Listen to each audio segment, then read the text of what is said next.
तो फ्रेंड, आज के वीडियो सीरीज के अंदर हम क्वेश्चन डिस्कस करने वाले हैं। क्वेश्चन कह रहा है कि what is a software requirement and what is objective, यानी सॉफ्टवेयर रिक्वायरमेंट क्या होता है। तो सबसे पहले यहाँ पे पॉइंट कह रहा है कि रिक्वायरमेंट इज अ कंडीशन और capability produced by a software और a system component in order to solve a real world problem. यानी कहने का मतलब क्या, रिक्वायरमेंट बेसिकली एक कंडीशन होता है और एक कैपेबिलिटी होती है जो कि किसी भी एक रियल वर्ल्ड प्रॉब्लम को सॉल्व करने में बताता है कि आखिर उस चीज़ को सॉल्व करने में कौन कौन सी चीज़ों की ज़रूरत पड़ेगी, यानी रिक्वायरमेंट।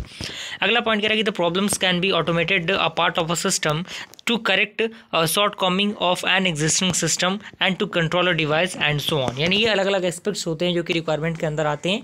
अब यहाँ पे IEEE defines the requirement as, यानी जो IEEE एक स्टैंडर्ड ऑर्गेनाइजेशन है जो डिफाइन करता है रिक्वायरमेंट को। जैसे सबसे पहला आपका कहते हैं कंडीशन और capability needed by a user to solve a problem और अचीव एन ऑब्जेक्टिव। यानी जो भी यूज़र प्रॉब्लम को सॉल्व करना चाहता है और जो अचीव है, उसका गोल है जो उसको अचीव करना चाहता है, तो उसके अकॉर्डिंग ये काम करता है।